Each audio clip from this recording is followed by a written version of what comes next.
Assalamualaikum warahmatullahi wabarakatuh.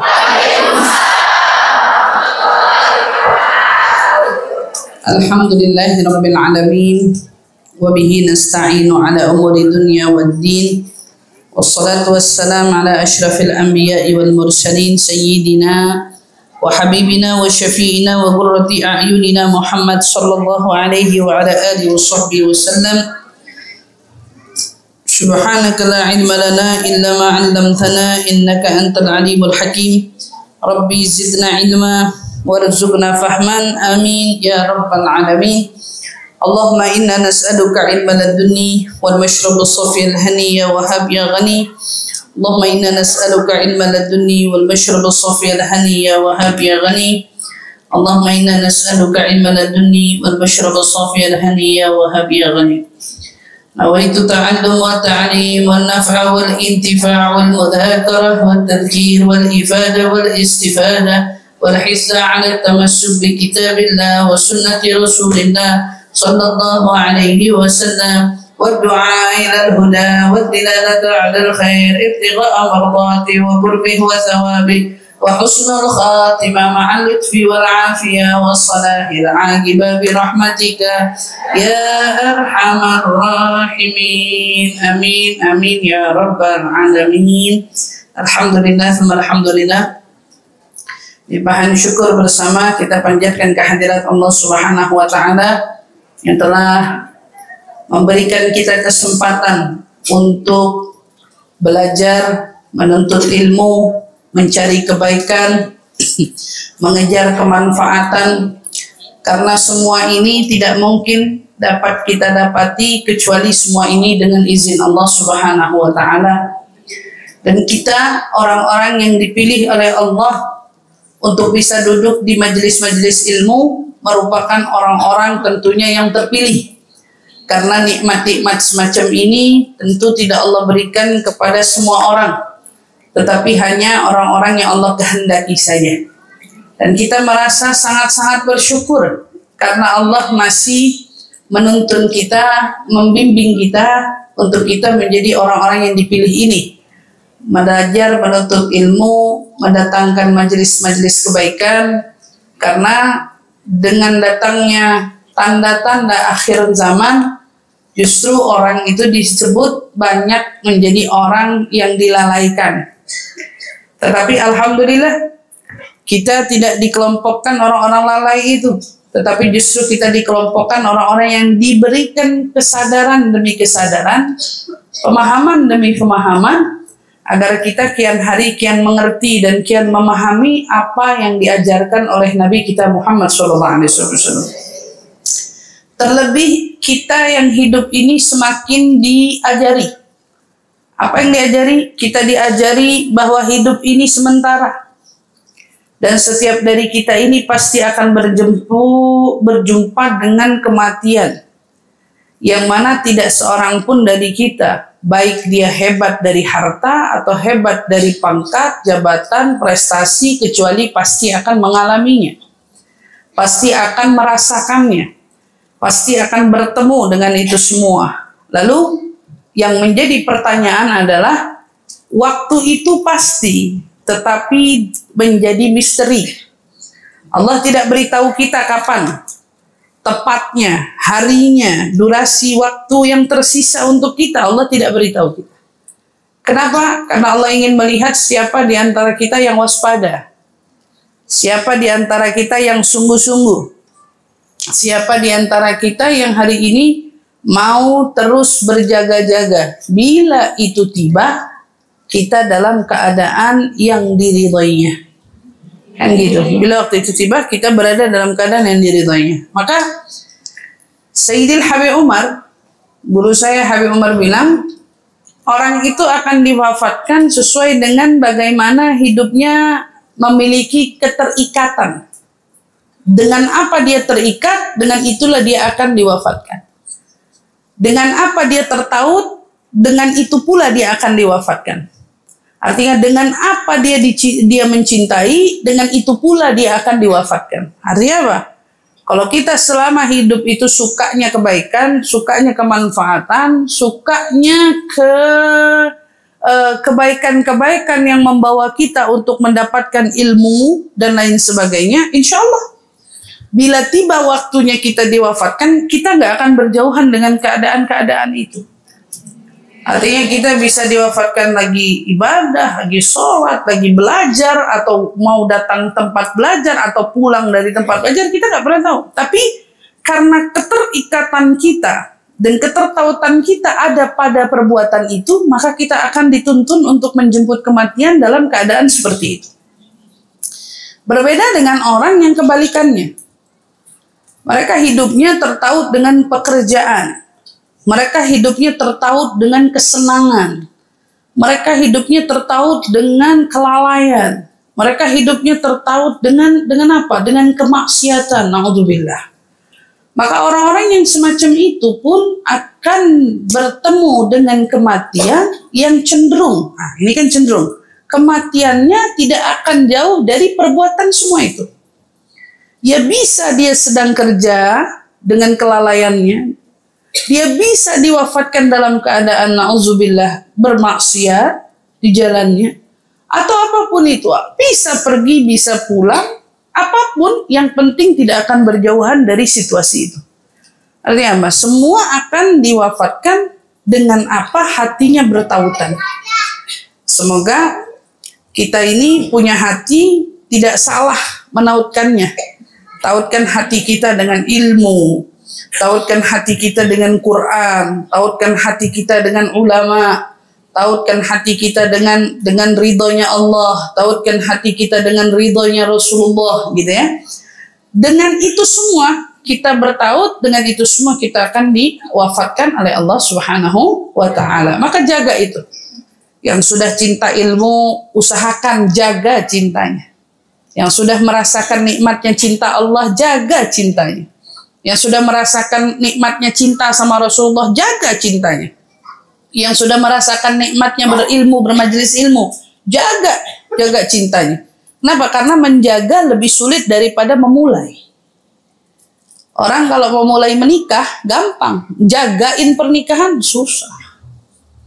Orang mau mulai ngaji, gampang, ikut sana-sini. Tapi kalau udah bicara istiqomah, susah. Ya, orang mau mulai menghiasi pakaiannya dengan syar'i, mudah, mulai ikut-ikut awal-awal. Tapi kalau udah konsistensi mempertahankan pakaian itu sampai nanti-nanti, ini tidak mudah. Oleh karena itu kita yang hari ini sama Allah dikasih kesempatan duduk di majelis ilmu, duduk menuntut ilmu, bisa merasakan nikmatnya mencintai ilmu, nikmatnya mencintai ulama, nikmatnya mencintai kebaikan, jagalah kenikmatan dan kecintaan itu, mudah-mudahan sampai akhir hayat kita. Ya Allah Subhanahu wa taala ambil nyawa kita dalam keridhaannya. Amin amin ya rabbal alamin insyaallah. Alhamdulillah, pada kesempatan kita di majelis ini kita belajar tentang al-wujub fi talabul ilm. Pentingnya kita tahu wajibnya menuntut ilmu. Seperti yang sudah kita bahas pada pertemuan sebelumnya, Al-Habib Zain bin Ibrahim bin Smith dalam nasihat-nasihatnya yang dikumpulkan oleh pengarang, di situ beliau mengingatkan kepada kita bahwa menuntut ilmu tak peduli jaraknya. Mau jaraknya sejauh apapun itu, yang namanya menuntut ilmu memang pantas untuk diusahakan sebegitunya.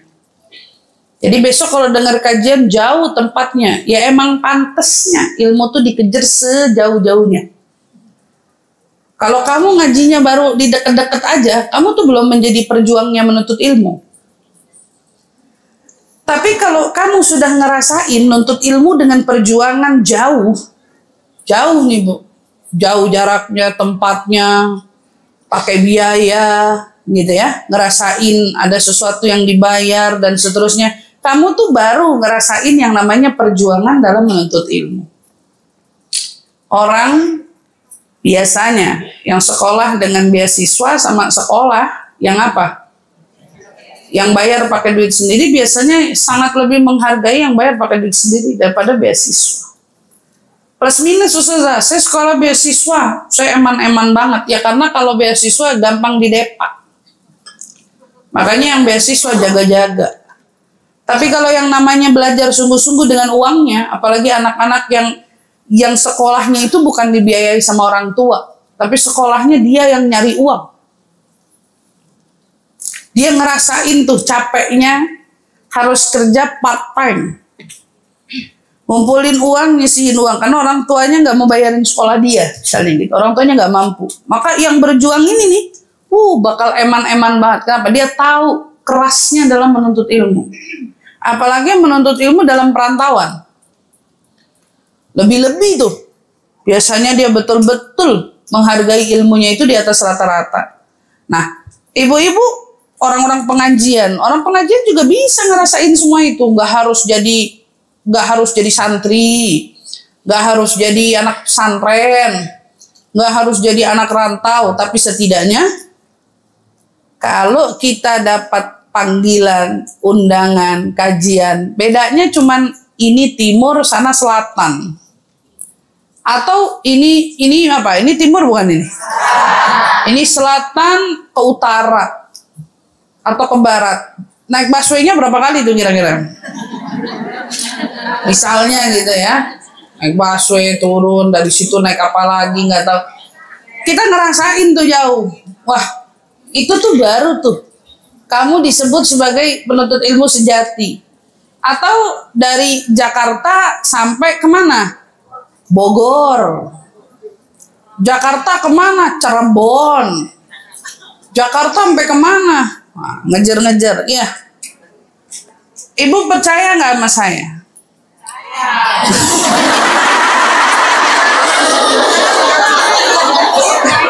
Pertanyaannya aja belum saya kasih. Ibu main udah percaya aja. Ya kan tunggu pertanyaannya dulu ya. Nah, ada orang nabung-nabung nih. Lomba mau datang haul. Bagus kan? Bagus. Haul. Yang dicari apanya? Berkahnya. Haul itu yang dicari berkah, Bu. Sama orang eman-eman ngumpulin ilmu yang dicari apa? Ilmunya. Saya mau tanya, afdalan mana? Bingung kan? Afdalan mana? Yang nabung, ngumpulin duit haul. Sama nabung, tapi buat belajar. Afdalan mana? Belajar. Belajar. Kenapa? Karena berkah itu bisa didapat di mana aja. Tapi ilmu nggak bisa didapat kecuali dengan belajar. Ibu nih nggak hadir haul ulama siapa? Ibu duduk di rumah, tapi hati ibu terikat sama ulama itu. Ibu dapat berkahnya kok. Apalagi di era-era sekarang yang hadir haul itu makin rentan dan lebih banyak fitnahnya, gitu ya. Ibu nggak berangkat, ibu diam aja di sini. Ibu dapat pahala, dapat lebih banyak mungkin daripada yang berangkat. Tapi kalau bicara ilmu nggak bisa didapat kecuali dengan ibu belajar. Ilmu nggak bisa ibu dapat kecuali ibu belajar. Tapi berkah bisa ibu dapat kalau ibu nggak nyampe ke tempat itu. Ibu nggak punya uang buat nuntut ilmu, ibu dapat pahala pengen nuntut ilmunya dapat, tapi ilmunya ibu nggak dapat. Di sini bedanya. Ibu pengen dapat berkah, tapi ibu nggak sampai ke tempat berkahnya. Ibu dapat berkahnya. Berkah bisa dikasih di mana aja. Tapi tidak untuk ilmu. Ilmu bisa didapat hanya untuk mereka yang mengejarnya. Belajar, mau cari ilmunya, mereka dapat ilmunya. Jadi orang yang cuma hayal, pengen belajar, nggak belajar, tiba-tiba pintar bisa nggak? Nggak bisa.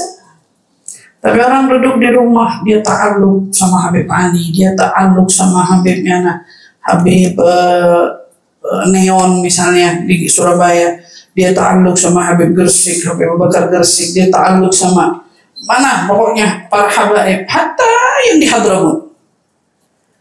Berarti kalau jarak tempuh antar kota masih bisa dituju. Lah ini kalau Hadramut gimana? Ayo. Makanya di Hadramut kan gak ada hall. Nah ke Hadramut kalau di hallin nggak tahu banyaknya kayak apa kan? Ya, mereka udah hidupnya hari-hari memang whole tentang ulama terus, tentang kehidupan salafun saleh. Baik, kalau kita di Indonesia mau dapat berkahnya Imam Haddad, apa kita harus ke sana? Enggak kan? Karena berkahnya ibu di sini pun, ibu kirim Fatihah, ibu ngamalin amalan Imam Haddad, ibu dapat berkahnya. Tapi kalau ditanya, Imam Haddad punya karyanya kitabnya An-Nasaih Diniyah, Risalatul Mu'awana, Risalatul Muzakarah. Terus tiba-tiba, saya pengen belajar ilmu yang diajarin Imam Haddad. Bisa kagak? Bisa sampai ibu belajar. Ibu nggak belajar, ibu nggak dapat apa-apa. Nah, ini bedanya. Pak, kita tahu nih, nuntut ilmu segenting itu. Jarak itu tidak boleh dijadikan alasan. Pak Imam Syafi'i kan bilang salah satu modalnya orang mau belajar adalah dia harus punya uang. Katanya kan gitu. Kenapa? Karena emang orang yang bisa salah satu memberi akses kemudahan kita menuntut ilmu, dia punya uangnya. Lalu saudara, saya kagak punya uang. Nanti di sini akan kita bahas tentang orang belajar kagak punya uang. Gimana itu? Nanti kita bahas di sini. Baik. Maka di sini nasihat selanjutnya wujubu talabul ilmi, keharusan daripada menuntut ilmu. Maka kita harus tahu yuftaratu 'alal muslim talabul ilmi ma yaqa'u lahu fi halihi fi ayyi halin kan.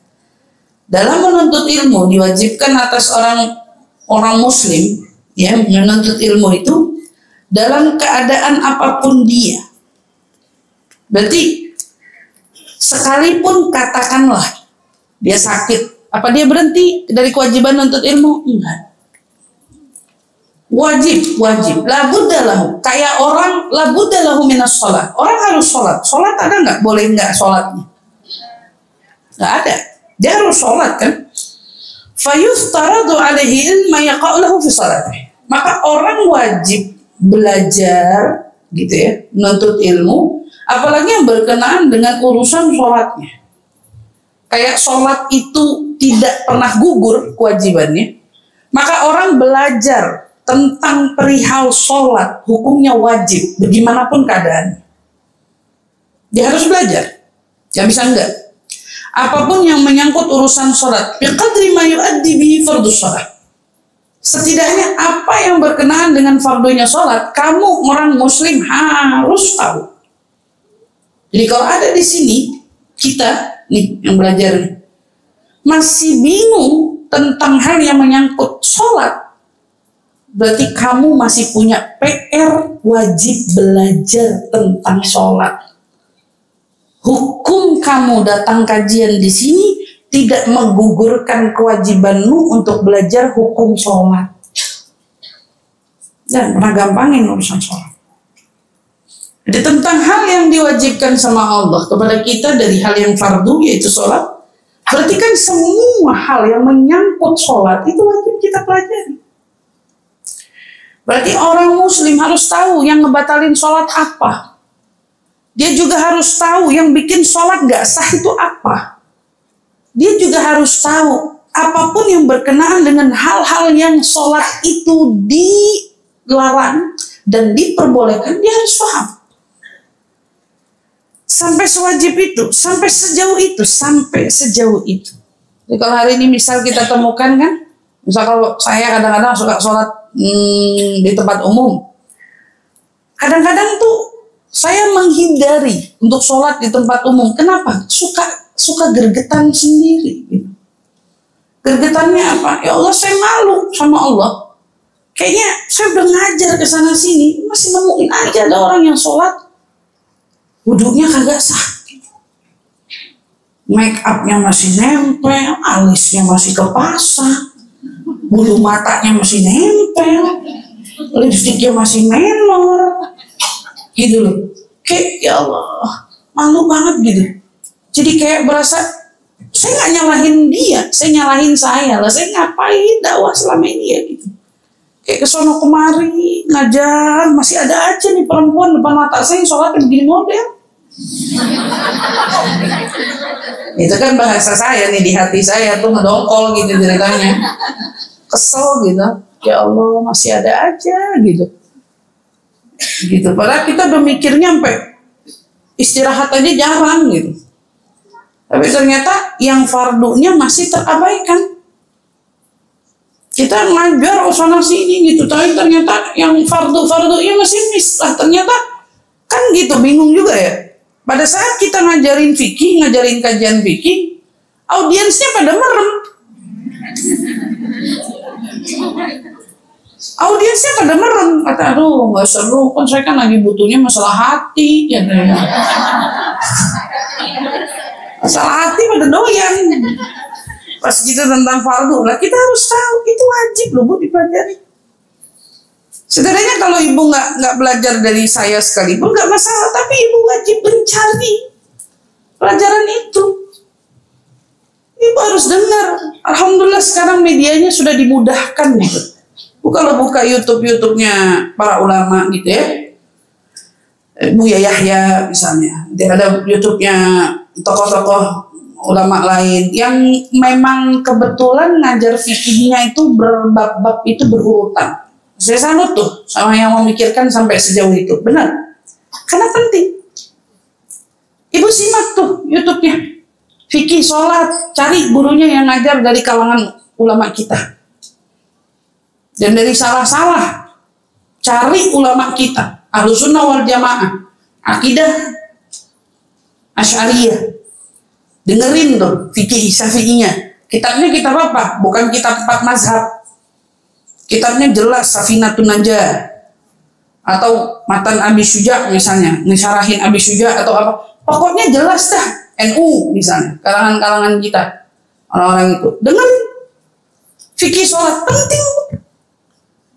Kalau kajian fikihnya minim, bukan berarti bikin ibu-ibu itu semangat belajarnya minim gitu. Tapi ibu tetap punya kewajiban untuk belajar. Sholat, kalau saya kagak bisa sholat berdiri, mesti apa? Jadi nggak dikit-dikit ngandelin pertanyaan gitu. Saudara, saya lagi diperban, ini sholatnya saya gimana? Nah, nggak belajar sih. Kan itu harus belajar. Lah ini ustazah saya lagi nanya belajar. Iya, maunya langsung instan jawabannya. Jadi dikasih tahu di part yang bengongnya aja nggak tahu gitu. Tapi kewajibannya apa?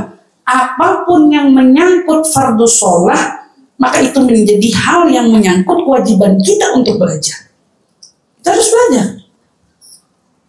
Oh, kalau saya nggak bisa begini sholatnya, saya harus begini, itu hukumnya gimana? Itu kita belajar. Saya juga saya begini, mungkin masih banyak PR kewajiban kita di dalam ahkamus sholat untuk kita belajar. Hukumnya sholat, orang kalau begini gimana lah, sunanu sholat aja banyak banget. Ibu tahu nggak sunahnya sholat kurang lebih ada 500. Bingung kan? 500 dari mana aja itu? Karena kita nggak belajar bener, kita nggak tahu. Taunya sunah sholat cuman apa? Doa iftitah, baca surat, kita tahunya gitu kan? 3 kali dalam baca Subhana Rabbil A'la wa bihamdi, kita tahu gitu. Atau pas Sami Allahu liman hamidah, raful yadain, tangan pergerakan antara setiap gerakan dari diri ke ruku, dari ruku ke i'tidal ke sujud gitu. Kita tahunya gitu doang. Tapi ternyata kalau diusut, Masya Allah, banyak loh. Tapi kita minim. Padahal semua ini yang berkenaan dengan fardu, taruhlah itu sunnah. Tapi yang berkenaan dengan fardu menjadi sesuatu yang wajib kita sama-sama pelajari. Jadi dicari, gimana tuh cara belajarnya? Cari. Kajiannya di mana? Cari. Apapun yang menyangkut urusan sholat, kita harus sama-sama kuasai gitu. Kemudian minal ulum ma laysa bidini wala syar'i bi hukmil isalah ka'ulumul lughah wal hisab utib. Ada beberapa ilmu itu tidak ada kaitannya dengan agama, tidak juga ada kaitannya dengan syariat ya, tapi dia ilmu apa itu? Ilmunya itu ilmu yang kita kenal dengan ilmu-ilmu dunia atau ilmu-ilmu sekolah-sekolah biasa. Ulumul lughah, ilmu bahasa. belajar bahasa Inggris, belajar bahasa Cina, belajar bahasa Korea, belajar bahasa Turki, umpamanya. Ada orang mau belajar bahasa India, dan masuk nih, wal hisab, wal tib, atau ilmu accounting, ilmu belajar ngitung uang. Itu masuk, ada kaitannya nggak sama agama? Kita adanya ilmu zakat, ilmu faraid, itu ada. Bab hitung piutang. Tapi kalau accounting, urusan apa, hisab, hitung-hitungan, utib, dalam ilmu pengobatan, Islam ada nggak ilmu pengobatannya? Ada. Tapi kan seperti yang kita tahu, Tibun Nabawi itu sebatas apa sih? Tibun Nabawi nggak ada belik-belikan dada, jantung, toto ngambil jantungnya sapi dimasukin jadi jantungnya kita gitu kan? Nggak, itu nggak ada kaitannya sama syar'i. Tapi kemudian karena ilmu itu berkembang, syariat kemudian menjadi penengah. Oh boleh nggak orang cangkok jantungnya? Oh boleh nggak orang begini? Boleh nggak ada pen? Boleh nggak pasang ring? Nah itu kemudian syariat memberikan hukum di situ. Fayajuzu an ta'allam hadhil ulum. Boleh orang belajar ilmu ini, boleh. Wa tata'allam, dan dia belajar dengan niat perkara duniawi. Saya mau belajar ilmu accounting, ilmu arsitek, ilmu apa, gara-gara apa? Ya saya pengen cari uang dari situ. Boleh nggak orang begitu? Boleh. Ada hukum mubah. Ilmu seperti ini hukumnya mubah. Dan kalau seandainya orang yang berilmu itu seorang berilmu, wal muta'allim laha amruddin, dia kepengen jadi orang yang saya belajar ilmu nih, urusan ilmu duniawi, urusan ilmu agama, tapi dikaitinnya sama urusan apa? Urusan dunia. Dia boleh apa kagak? Urusan ilmu agama tapi dikaitin sama dunia, boleh apa enggak? Nah, boleh. Nah, itu namanya jual agama, kayak gitu. Tapi dia di sini walau ghasadal alim biha wal muta'allim laha amruddin. Sekarang ada orang belajar ilmu bahasa, belajar ilmu accounting, belajar ilmu kedokteran, tapi malah dia kaitin sama agama. Hebat nggak? Dia belajar kedokteran, tapi malah dia dikaitin sama agama. Boleh nggak dia nyambungin kaitan ini? Boleh. Malah bagus banget. Apalagi ketemu dokter yang subhanallah, dia nerangin, saya tuh tertakjub sama ciptaan Allah ya. Ternyata Allah tuh nyiptain di tubuh kita tuh saraf luar biasa gitu ya. Di tubuh kita nih ternyata ada jutaan saraf, ngebayangin. Karena dia belajar ilmu kedokterannya, dia makin tambah takwanya. Bener banget orang kayak gitu. Belajar ilmu accounting, tapi dia gunain ilmu accountingnya untuk ngurusin kemaslahatan apa? Agama. Dia tolongin, dia bekerja, tetapi bukan untuk memanipulasi laporan, tetapi dia jujur. Orang-orang kayak gini dibutuhin nggak? Butuh. Di tengah orang minim percaya sama ilmu kedokteran, tapi dia kemudian percaya. Kenapa? Karena dokternya luar biasa takwanya sama Allah. Ada orang bilang, oh dokter saya sakit ini, saya baiknya dioperasi apa enggak? Enggak perlu. Ngapain buang-buang duit operasi? Kamu begini aja, insya Allah minum obat ini sehat. Dia nggak main-mainin nyawa orang. Dia nggak jadiin pasiennya kelinci percobaan. Ini kan berarti dia belajar ilmu kedokteran, ilmu pengobatan, tetapi dia niatnya membantu dan menolong orang. Bagus nggak orang kayak gini? Bagus. Dengan yang kayak begini. Ini yang mestinya kita cari di era-era orang sekarang. Orang-orang yang sekarang minim banget dari pengetahuan ini. Dan justru dengan ilmunya dia ngebantu. Wah, pinter banget bahasa Inggrisnya. Subhanallah. Tahu-tahu ada model pendakwah, misalnya datangnya dari negara mana, mau dakwahnya di Amerika, nggak ada yang bisa translatein bahasanya. Tapi ternyata, dia ada bisa bahasa Inggrisnya bagus. Karena dia pinter bahasa Inggris, dia ngomong bahasa Inggris, jadi mutarjim. Bagus apa kagak? Bagus. Pendakwah dakwah ke Korea, nggak bisa ngomong Korea. Mana cara ngomong Korea? Ternyata ada mutarjimnya. Mutarjim pinter ngomong Korea. Bagus nggak? Bagus, begitu malah nolongin dakwahnya orang ya, dibantu dengan ilmunya dia ini untuk urusan agama, karena lahu bidzalika thawabun 'adzim wa ajr. Justru orang ini belajarnya bahasa Inggris, pahalanya gede banget. Kenapa? Karena dia dengan kemahirannya dalam ilmu bahasa Inggris nyebarin dakwah pakai gaya-gaya bahasa Inggris. Orang yang nggak ngerti jadi paham. Orang yang sekarang zamannya mau keren-kerenan jadi ngerti. Kenapa? Karena dia pintar bahasa Inggris. Pahalanya besar, tinggi. Begitu juga orang accounting, bisa bantuin sini. Kita pakai hitung-hitungan zakat sini, bisa bantuin ngitungin zakat. Saya bantuin sini ngitungin perusahaannya. Saya bantuin sini ngitung dagangannya. Saya bantuin ilmu yang dia punya dipakai buat ngebantuin pesantren, bantuin ulama, bantuin. Bagus apa enggak ya kayak gitu? Bagus loh. Nah, ibu anak-anak kayak zaman sekarang, anak-anak pada sekolah multimedia, marketing, multimedia, teknologi kecanggihan kayak gitu, masya Allah. Ibu bilang sama anak-anaknya, nak kamu pinter-pinter, sana datengin ustazah, datengin orang soleh, datengin, tawarin, kalau kamu tuh bisa begini, apa yang bisa saya bantu ustazah dengan ilmunya yang saya punya, insya Allah saya tolongin, insya Allah saya bantu. Pahalanya besar. Ustazah saya, alhamdulillah, saya berapa kali didatengin perawat, didatengin ustazah saya nih perawat. Alhamdulillah, ustazah kalau perlu apa-apaan kabarin, seneng gitu didatengin. Masya Allah, luar biasa. Dia bukan cuma mikirin mau jadi perawat aja. Dia bilangin kita, ustazah alhamdulillah saya ini dokter. Ustazah kalau giginya sakit terus saya aja. Ngapain dia nggak dia nawarin saya? Di tengah dia bisa nyari uang di situ, tapi dia nawarin ulama, nawarin orang soleh, nawarin orang baik. Masya Allah. Ada orang datang, ustazah alhamdulillah saya pinter bikin video. Ustazah nih alhamdulillah saya pinter bikin video. Ustazah kalau perlu bantuan apa-apa bilang aja, insya Allah saya bantuin. Ustazah saya pinter bikin. Itu pahalanya besar, sangat besar.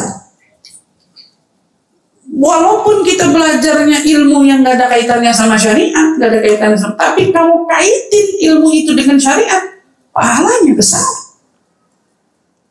Apalagi di era zaman sekarang, ya Allah, dunia kayaknya sudah terkoki oleh dunia digital ya. Dunia multimedia, dunia apa segala macam. Ini kalau dakwah kita nggak bikin kayak gitu, habis sudah dakwahnya Nabi Muhammad. Nah, siapa yang bakal menghidupkan? Yang menghidupkan kan bibit-bibit unggul yang pada pintar ini. Daripada anaknya cuma main TikTok bengong kesono kemari, bikin TikTok pintar, mending bikin TikTok pengajian. Mending bikin TikTok nasihat kuat-kuat kemanfaatan. Kan seperti itu. Dikasih tahu pahalanya besar. Kamu kehilangan momen belajar di pondok pesantren, tapi kamu tidak akan kehilangan pahala hanya dengan kamu memanfaatkan ilmu yang kamu punya dengan kamu kaitkan dengan urusan akhirat. Kamu kaitin dengan urusan agama dan seterusnya seperti itu. Maka ini yang disebut dengan ilmu dunia, tapi kamu kaitin hukum ini, ilmu ini, wasilah ini dengan urusan akhirat. Ilmunya ilmu biasa, tapi karena kamu sangkutinnya dengan akhirat, ilmu jadi ilmu yang luar biasa. Bahakala. Nah, inilah wajibnya kita dalam menuntut ilmu. Wal hatha 'ala talabul ilmi. Adapun anjuran, keharusan dalam menuntut ilmu, bagaimana yang dikatakan oleh Ruwiya an Anas bin Malik radhiyallahu anhu anna Rasulullah sallallahu alaihi wasallam qala jalisul ulama wa zahimuhum birukabikum inna Allah yuhyil qulubal maitah binuril hikmah kama yuhyil arda bawabilis sama. Diriwayatkan dari Sayyidina Anas bin Malik radhiyallahu anhu, sungguhnya Rasulullah sallallahu alaihi wasallam bersabda, jalisul ulama, duduklah kamu dengan para ulama, wazahimu birukabikum. Zahimu birukabikum apa? Tempelin, pepetin kamu punya lutut dengan ulama. Artinya apa? Jangan jauh-jauh, yang dekat sama orang berilmu tuh yang dekat. Kalau belajar yang semangat, Kenapa istilahnya lutut? Biar kamu tuh jaraknya paling dekat sama guru. Nggak nyalahin orang kalau mau duduk di depan sampai datang subuh-subuh. Ya. Karena semangat itu bakal ada kalau orang udah tahu nilainya ilmu, istilahnya gitu. Walaupun yang datang subuh-subuh ngaco juga gitu. Kalau punya tanggung jawab ya dituntasin dulu tanggung jawabnya. Kalau udah jadi janda bodo amat dah gitu. Iya. Kalau masih punya tanggung jawab, kelarin dulu tanggung jawabnya. Nah, duduk subuh gelap-gelap udah hilang dari rumah. Ya, kan saya selalu ngingetin loh ya untuk urusan yang kayak gitu. Jalan normal aja, jalan normal gitu. Tapi kalau misalnya udah emang nggak ada kegiatan, daripada mandangin tembok di rumah ya jalan gitu, nggak apa-apa. Mau masih ada suami ya suami urusin dulu, pagi-pagi kopinya siapin dulu, jangan gelap-gelap udah nggak ada, tinggal suaminya melempar mau kemana? Ngaji dulu.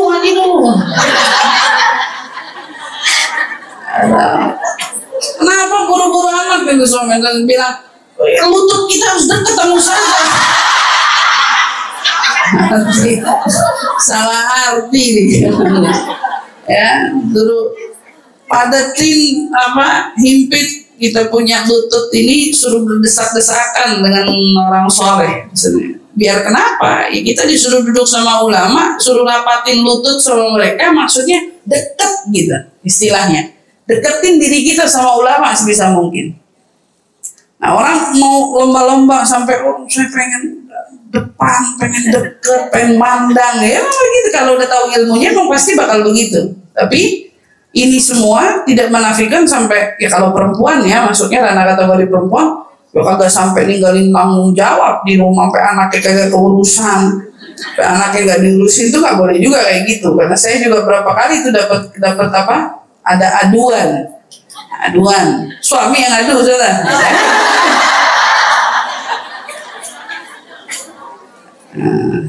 Tetangga yang adu, tetangga orang yang adu. Karena suaminya curhatnya sama tetangga soalnya.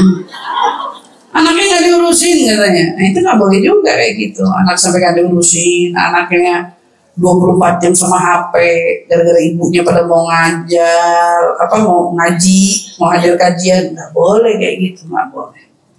Untuk menjadi wanita soleha itu kan salah satu PR-nya itu hudud, membersamai anak. Kalau kamu mau jadi ibu yang baik, kamu harus punya waktu sama anak.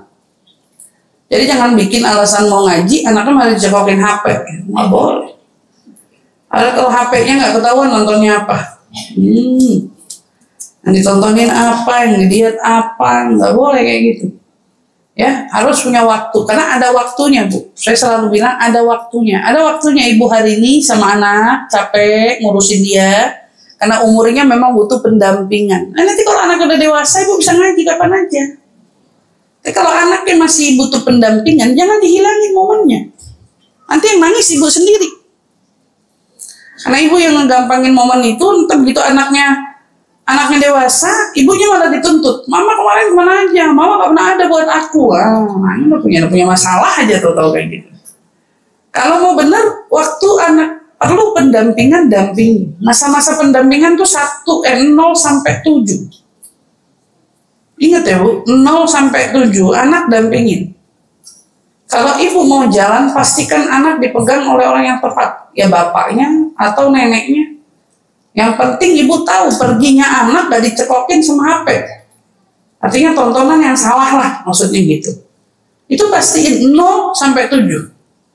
Itu momennya orang tua sabar. Yang sabar, urusin deh tuh anak yang bener. Nah, kalau udah 7 sampai ke angka 11 itu memang pendampingannya sudah tidak seperti intensnya 0 sampai 7. Karena anak sudah mulai sekolah. Iya kan? Iya, anak udah mulai sekolah. Maka di sini pendampingannya momennya ibu harus sabar ngedidik. Harus disiplin. Nggak boleh tuh. Bentaran anak, mama aku mau ini. Nah, udah pusing kasih HP. Pusing. Aku mau ini, anaknya tantrum gitu. Nah, disiplin. Ibu harus jadi contohnya. Kalau ibunya kagak ada di rumah gimana bisa nyontohin? Ibunya nggak ada di rumah gimana nyontohin? Sabar Bu. Tapi begitu anaknya sudah masuk ke fase ya haddul baligh, udah lewat tuh 12 ke atas, 14 ke atas, itu waktunya apa? Itu udah jadi temen lu anaknya. Yang bikin ibu entar di usia anak dewasa remaja itu bisa jadi temen, kalau ibu ngejagain 7 ke atas bener. 7 ke 14 ibu bener, 0 ke 7 ibu bener, ibu bakal dapetin kesononya enak terus. Udah anak ibu mau diatur apa aja, ibunya nggak depan muka dia, udah beres. Pokoknya udah jadi temen. Kita suruh jadiin dia temen, tapi kalau udah 0 ke 7 salah, 7 ke 14 salah, 14 ke seterusnya pasti banyak air mata. Nah, jadi kembali terkait hal hasarat talabul ilmi, menuntut ilmu itu benar. Yang juri jalisul ulama wazahimu birukabikum, kita disuruh pepet ulama itu rapatkan lutut kita dengan mereka. Iya. Kenapa? Emang ada apa dengan kita harus mendekat segitunya sama ulama?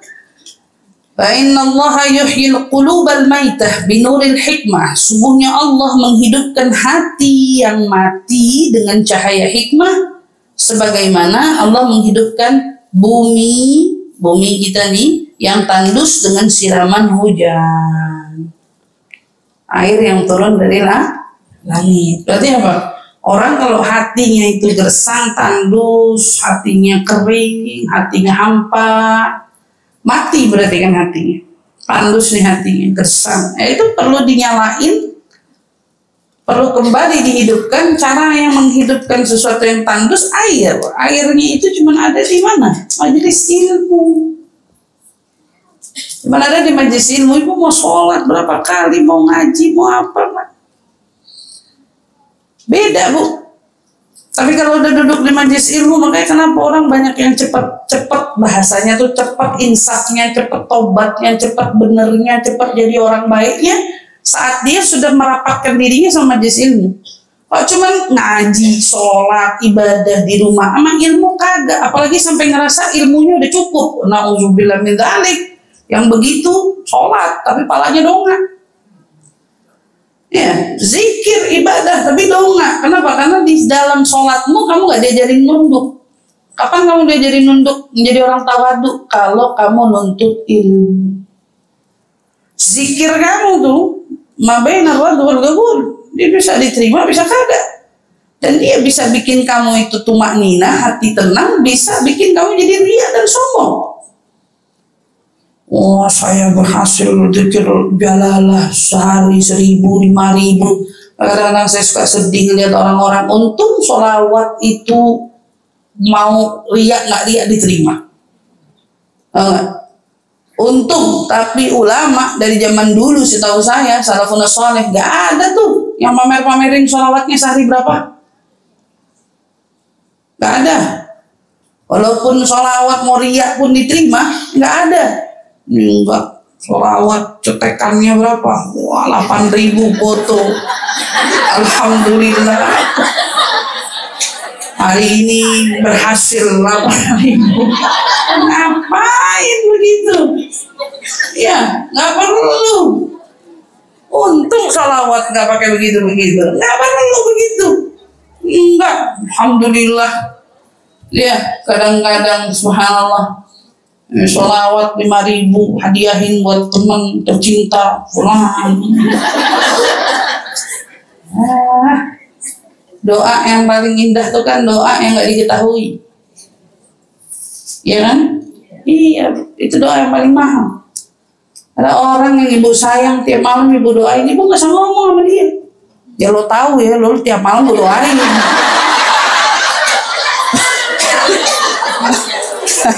Ya ngapain begitu juga.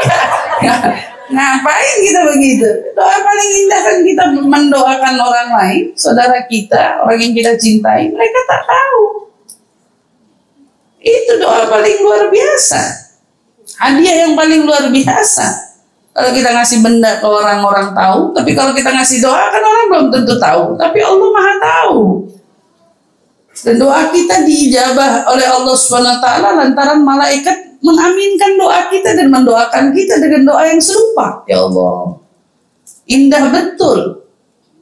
Doa kita sama saudara kita itu sedekah paling utama dan paling mulia. Bizahril ghaib, tapi syaratnya apa? Zahril ghaib, orang nggak tahu. Doain aja. Kita nggak pernah ngomong, ente itu tiap pagi ana doain. Nggak usah, tapi kita doain. Kita doain, Bu. Itu lebih mahal. Masya Allah.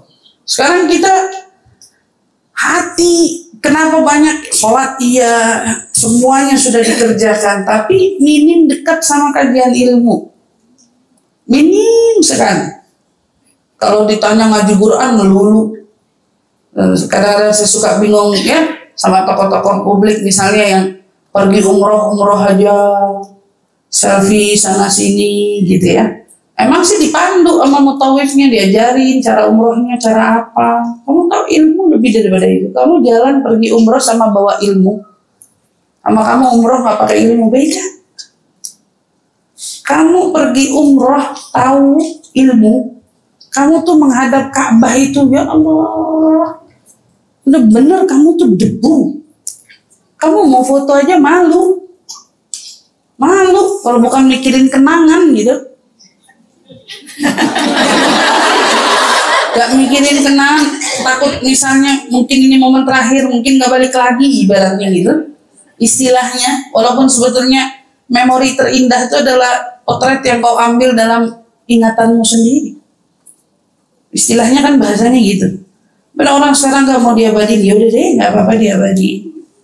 Tapi kalau kamu ngerti hukum, ngerti ilmu, ngerti poinnya, kamu tuh masuk Masjidil Haram aja tuh kamu udah, ya Allah, terima kasih ya Allah, terima kasih ya Allah. Udah begitu. Nah, bandingin sama yang kagak ngerti ilmu. Ke Masjidil Haram juga. Masjidil Haram dari awal masuk,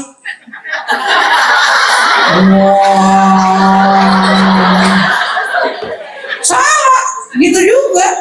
Dia ke Masjidil Haram, dia tuh kameranya di bawah nih begini.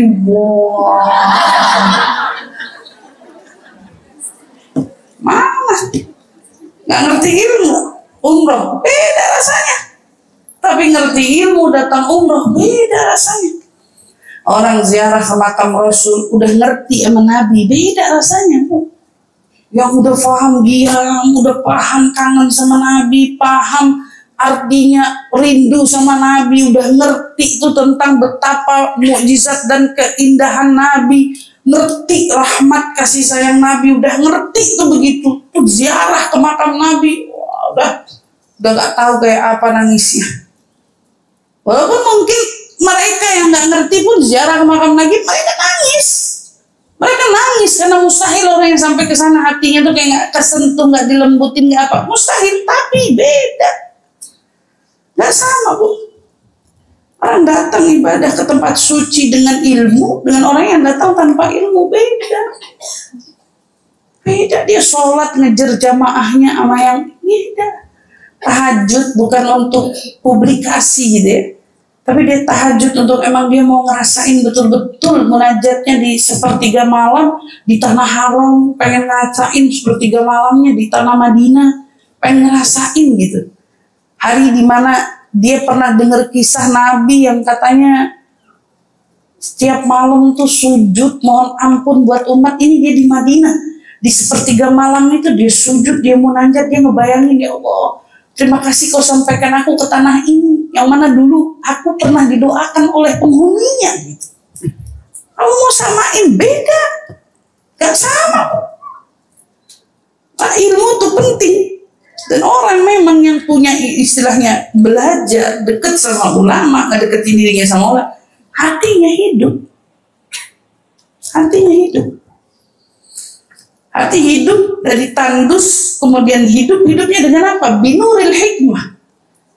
Hidup dengan cahaya hikmah, sebagaimana menghidupkan bumi di tengah tandusnya itu dengan turunnya air hujan. ingat pesan terakhir ini. Ta'allam falaisal mar'u yuladu 'aliman. Belajarlah karena enggak ada orang lahir itu dalam keadaan berilmu. Wa laisa akhu ilmin kaman huwa jahil. Orang yang punya saudara berilmu itu dirinya yang berilmu enggak sama sama dia yang bodoh. Enggak bisa sama. Berilmu itu berilmu. Wa in kabirul qawm la ilma indah. Sungguhnya pemuka satu kaum tapi nggak punya ilmu, saghirun, dia kecil. Ada jadi pemimpin tapi bodoh, kecil kan, nggak ada artinya pemimpinnya kamu itu. Kamu jadi ketua organisasi, jadi siapa, tapi kamu nggak ngerti ilmu, kamu bukan siapa-siapa. Kamu bukan siapa-siapa. Orang katakanlah nggak punya, sederhana, biasa aja, bukan orang yang gimana-gimana, tapi berilmu, dihormati Bu di mana-mana. Karena orang berilmu nggak bisa sama orang yang lain. Mau seperti apapun kemegahan di sekitar, atau ada orang berilmu, seperti apapun kesederhanaannya, ilmu tetap akan lebih unggul dari kemegahan siapapun juga. Ilmu, maka miliki ilmu, jaga diri kita untuk berilmu. Jangan sampai kita itu merugi. Karena Imam Syafi'i dalam salah satu syairnya beliau berkata, "Man lam yadhuq dhulla ta'allum sa'ah tajarra dhullal jahli tulah hayati." Siapa orang yang enggak ngerasain ibaratnya letihnya, capeknya belajar gitu ya, sesaat, maka dia bakal menyesal karena kebodohannya seumur hidup. Kamu nggak mau capek nuntut ilmu sebentar, tapi kamu harus ingat, kamu bakal nyeselnya seumur. Waman fatahu ta'limu ksyababi fakabbir alaihi arba'an wafatih. Barang siapa orang yang terlewat darinya waktu belajar di waktu mudanya, maka katakan ibaratnya fakabbir alaihi arba'an wafatih. Wadah. Ini orang mati gitu. Dah kamu nanti sholatin jenazahnya aja, takbir Allahu Akbar, Allahu Akbar. Ini matinya tinggal kamu sholatin aja. Artinya apa? Ini orang gak ada artinya. Muda kemana aja, ngawang. Hayatul fata wallah bil ilmu juga. Ketahuilah kehidupannya seorang pemuda itu demi Allah itu adalah dengan ilmu dan takwa. Kalau kamu gak punya itu, kamu gak ada artinya sama sekali. Kamu gak punya ilmu, kamu gak ada artinya sama sekali. La tiba lidati. Apa gunanya kamu hidup kalau sampai ilmu dan takwa tidak menyertaimu? Apa gunanya? Gak ada gunanya. Insyaallah mudah-mudahan Allah jaga kita semua. Ya, tadi kan saya bilang mau ngomongin apa tentang orang gak punya duit. Ya, ini sebenarnya pelajarannya bulan depan, tapi saya kutip aja sedikit ya. Karena ishtaka wahid ilal Habib Abdullah al-Haddad qillatul rizq. Ada orang datangin Imam Haddad ngeluh, Habib, saya nggak punya uang nih, duit saya susah.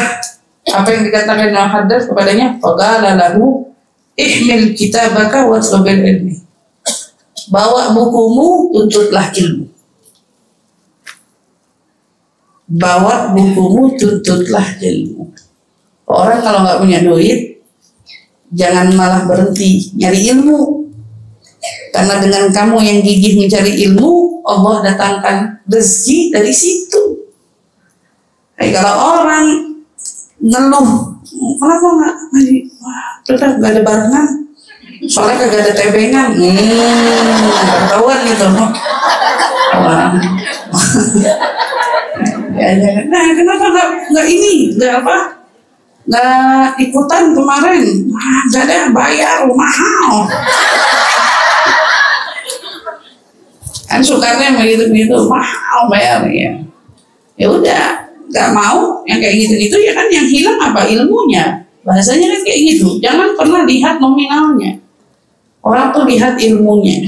Nggak akan, saya yakin ya, siapapun yang bikin acara berbayar, saya rasa nggak akan sama ilmunya yang disampaikan di kajian-kajian umumnya gitu. Pasti kan ada yang berbeda. Nah ini tinggal maunya kita. Pak, orang dalam keadaan ekonomi yang nggak punya, keadaan ekonomi yang nggak punya, belajar aja. Rezekinya pasti ditanggung, karena orang yang menuntut ilmu rezekinya ditanggung sama Allah Subhanahu wa taala.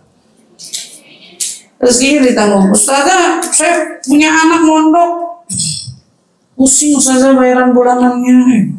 Anak mondok pusing bayaran bulanan. Kalau ibu meyakinkan janjinya Allah, Allah nggak bakal bikin ibu pusing buat dapetin duit buat anak ibu di sekolah.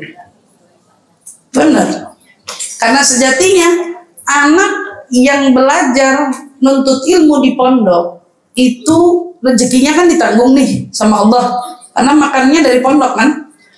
Itu maksud dari rezeki yang ditanggung, termasuk orang tuanya yang nyari rezeki buat anaknya ditaruh di pondok itu untuk sekolah belajar benar, Allah pasti datengin rezekinya. Saya cuma mau ngingetin buat orang tua yang udah tahu kapasitas dirinya mungkin rezekinya sulit, jangan pernah dari awal niat masukin anak ke pondok, udah niat gak mampu bayar sekolahnya tuan.